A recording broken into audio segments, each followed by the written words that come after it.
Hi all. ಬೆಳಗ್ಗೆನೇ ತಮ್ಮನ wife ಮಗುನ ಎತ್ಕೊಂಡು ಬಂದಿದ್ದಾರೆ. ಹಿಂದಿನ ದಿನನೇ ಮಗುಗೆ ತುಂಬ ಟಯರ್ಡ್ ಅನಿಸ್ತಾ ಇದೆ ಅಂತ ಹೇಳ್ಬಿಟ್ಟು ಹಾಸ್ಪಿಟಲ್ ಕರ್ಕೊಂಡು ಹೋಗಿದ್ರು. ಬಟ್ ಮಗು ಕಂಡೀಷನ್ ಬಂದು ತುಂಬ ಸೀರಿಯಸ್ ಅಂತ ಹೇಳಿ ಕಳಿಸಿದ್ದಾರೆ ಬ್ಯಾಂಗ್ಳೂರಲ್ಲಿ ಇಲ್ದಿರೋ ಹಾಸ್ಪಿಟಲ್ ಅಲ್ಲ, ಬಟ್ ಅವ್ರಿಗೆ ಹೋಗೋದಕ್ಕೆ ಬರೋದಕ್ಕೆ ಕಂಫರ್ಟಬಲ್ ಇರಲ್ಲ. ಇಲ್ಲಾಂದರೆ ನಾವು ಸ್ವಲ್ಪ ಓಡಾಡ್ಬೋದು ಅಂತ ಹೇಳ್ಬಿಟ್ಟು ಹೊಸೂರು ಬರೋಕ್ಕೆ ಹೇಳಿದ್ದೀನಿ. ಬೆಳಗ್ಗೆನೇ ಬಂದರು, 11 o'clock ಆಗಿದೆ ಇವಾಗ. ಬರೋಷ್ಟರೊಳಗೆ ನಾನು ರೆಡಿ ಆಗಿದ್ದೆ ಹೋಗೋಣ ಅಂತ ಹೇಳ್ಬಿಟ್ಟು. ಅವ್ರ ಜೊತೆ ನಾನು ಗಾಡಿಯಲ್ಲಿ ಹೋಗ್ತಾ ಇದ್ದೀನಿ. ಸರಿ ಅಂತ ಹೇಳ್ಬಿಟ್ಟು ಏನಾಗಿದೆ ಮಗುಗೆ ಅಂತ ನೋಡೋಣ ಅಂತ ಇವಾಗ ಹಾಸ್ಪಿಟಲ್ ಹತ್ರ ಬರ್ತಾ ಇದ್ದೀವಿ. ತುಂಬ ಅಂದರೆ ತುಂಬ ಟಯರ್ಡ್ ಅನಿಸ್ತಾ ಇದೆ ಅವಳಿಗೆ. ಬಾಡಿ ಎಲ್ಲ ಫುಲ್ ವೀಕ್ ಆಗಿಬಿಟ್ಟಿದ್ದಾಳೆ. ಏನು ಹೇಳ್ತಾರೆ ಡಾಕ್ಟ್ರ್ ಅಂತ ಇಲ್ಲಿ ಒಂದು ಒಪಿನಿಯನ್ ಕೇಳೋಣ ಅಂತ ಬಂದಿದ್ದೀವಿ, ನೋಡೋಣ ಅಂತ ಹೇಳ್ಬಿಟ್ಟು. ಇವಾಗ ಗಾಡಿ ಪಾರ್ಕ್ ಮಾಡಿಬಿಟ್ಟು ಹೋಗ್ತಾ ಇದ್ದೀವಿ ಹಾಸ್ಪಿಟಲ್ ಒಳಗಡೆ.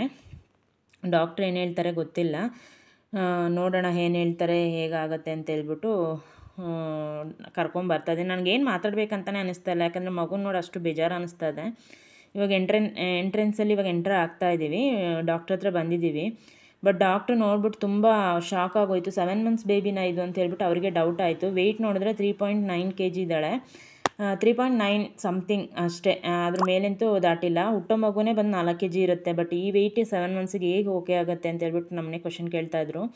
ಎಲ್ಲ ನೋಡಿ ಅವ್ರು ಎತ್ತಿ ನೋಡ್ತಿದ್ದಾರೆ, ಬಟ್ ಅವಳು ಏನು ಆ್ಯಕ್ಟಿವ್ ಅನ್ನೋದೇ ಇಲ್ಲ, ಕೈಕಾಲು ಏನೂ ಆಡಿಸ್ತಾ ಇಲ್ಲ. ಫುಲ್ ಬಾಯಿ ಬಿಟ್ಕೊಂಡು ಸುಮ್ಮನೆ ಹಂಗಿದ್ದಾಳೆ ಟಯರ್ಡಾಗಿ. ಏನಾದರೂ ನನ್ನ ಮಾಡ್ಕೊಳ್ಳಿ ಅಂತ ಹೇಳ್ಬಿಟ್ಟು. ಬಟ್ ಡಾಕ್ಟ್ರ್ ಅಂತೂ ತುಂಬ ಚೆನ್ನಾಗಿ ಚೆಕ್ ಮಾಡಿದ್ರು, ಎಲ್ಲ ಎನ್ಕ್ವೈರಿ ಮಾಡಿದ್ರು. ಹೇಗಾಯಿತು ಏನು ಎತ್ತ ಅಂತ ಹೇಳ್ಬಿಟ್ಟು ಕೇಳ್ತಾಯಿದ್ರು ಅವರಿಬ್ಬರೂ. ಅವರೇ ಆನ್ಸರ್ ಮಾಡ್ತಾಯಿದ್ರು. ಮತ್ತು ಸರಿ ಅಡ್ಮಿಷನ್ ಆಗಲೇಬೇಕು, ಮಗು ಕಂಡೀಷನ್ ತುಂಬ ಸೀರಿಯಸ್ ಆಗಿದೆ ಅಂತ ಹೇಳಿದ್ರು. ಆ ಮನೆಗಂತೂ ಹೋಗೋಕ್ಕಾಗಲ್ಲ, ಅಡ್ಮಿಷನ್ ಆಗಲೇಬೇಕಂತ ಹೇಳ್ಬಿಟ್ಟು. ಸರಿ ಓಕೆ ಅಂತ ನಾವು ಅಡ್ಮಿಷನ್ಗೋಸ್ಕರ ವೆಯ್ಟ್ ಮಾಡ್ತಿದ್ದೀವಿ. ಇನ್ನೊಂದು ಡಾಕ್ಟ್ರು ಬಂದು ನೋಡಬೇಕಂತ ಹೇಳಿದರು. ಸರಿ ಅಡ್ಮಿಷನ್ ಆದಮೇಲೆ ಬರೋದಕ್ಕೆ ಹೇಳ್ತೀವಿ ಅಂತ ಹೇಳಿ ವೆಯ್ಟ್ ಮಾಡ್ಸೋಕ್ಕೆ ಹೇಳಿದ್ದಾರೆ. ಇವಾಗ ಸಿಸ್ಟ್ರು ಬಂದು ಅಡ್ಮಿಷನ್ಗೆ ಬರೀತಿದ್ದಾರೆ. ಬಂದ್ವಿ, ಇವಾಗ ಮಗುಗೆ ಬೆಡ್ ರೆಡಿ ಮಾಡ್ತಿದ್ದಾರೆ. ರೆಡಿ ಮಾಡೋಷ್ಟರೊಳಗಡೆ ಪಲ್ಸ್ ಅದೆಲ್ಲ ಚೆಕ್ ಮಾಡೋದಕ್ಕೆ ಚೆಕ್ ಮಾಡ್ತಿದ್ದಾರೆ ನೋಡಿ. ಅಷ್ಟರೊಳಗೆ ಲಂಚ್ ಟೈಮ್ ಬೇರೆ ಆಗಿತ್ತು. ನನಗೆ ಬೆಳಗ್ಗೆ ಹೋಗಿದ್ದು, ಟಿಫನ್ ಮಾಡಿರಲಿಲ್ಲ. ಮಧ್ಯಾಹ್ನ ಲಂಚ್ ಬೇರೆ ತಿನ್ನಬೇಕು, ಹೊಟ್ಟೆ ಹಸಿತಾ ಇತ್ತು ಅಂತ ಹೇಳ್ಬಿಟ್ಟು ನಾನು ಕ್ಯಾಂಟೀನ್ಗೆ ಹೋಗಿ ಸ್ವಲ್ಪ ಊಟ ಮಾಡ್ಕೊಂಬಂದೆ. ಬರೋಷ್ಟರೊಳಗೆ ಡ್ರಿಪ್ಸ್ ಎಲ್ಲ ಹಾಕೋದಕ್ಕೆ ರೆಡಿ ಮಾಡಿದರು.